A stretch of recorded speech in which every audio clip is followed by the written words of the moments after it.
পদক নিয়ে এই সমস্ত এত ঘটনা ঘটছে, এগুলি আসলে কারণ কি?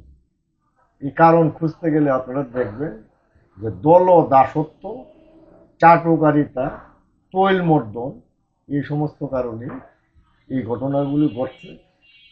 ওই যে তেলের পিচ্ছিল পথ বায়া এই যে পুরস্কৃত হওয়ার জন্য যে মানুষ যায়, যাওয়ার পরে অনেকেই পিচ্ছিল পথেই সে পিছ লাগাইয়া পড়ে যায়। যতদিন পর্যন্ত না এই যে আব্দুর রহমান, এই যে আমাদের এখানে একজন বুক বাইন্দে বই বাদাই করে, আব্দুর রহমান প্রতিবাদ করে,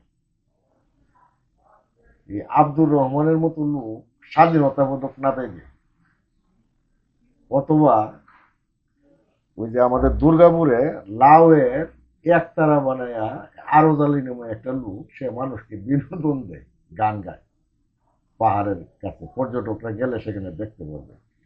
গায়ক আরজালির মতো লোককে যতদিন পর্যন্ত না আপনি এই 21 পদক দিতে না পারবেন, যতদিন পর্যন্ত আপনার এলিটিজমের ভিতরে আপনি থাকবেন, ততদিন পর্যন্ত আপনাদের এই সমস্যা থাকবে।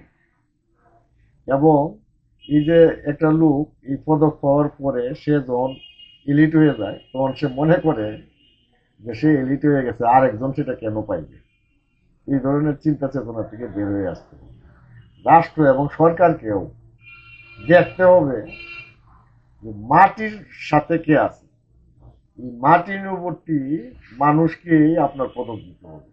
যদি মাটির নিকটবর্তী মানুষকে আপনি পদক দিতে না পারেন, আপনি ঢাকা শহরে বসে বসে তারা সিন্ডিকেট করবে, এবং সিন্ডিকেট করিয়া 2-4টা লাইন লিখে কোনো কর্ম নাই, ঘোরাঘুরি করে দলবাজি করবে, গলাবাজি করবে, এবং গলা ফাটাইয়া ওই যে কালচারাল টাউটরা, তাদের মধ্যে যতদিন পর্যন্ত আপনি এই সমস্ত পদক বিতরণ করবেন, ততদিন পর্যন্ত আপনাদের এই সমস্ত ঝামেলা থেকেই যাবে।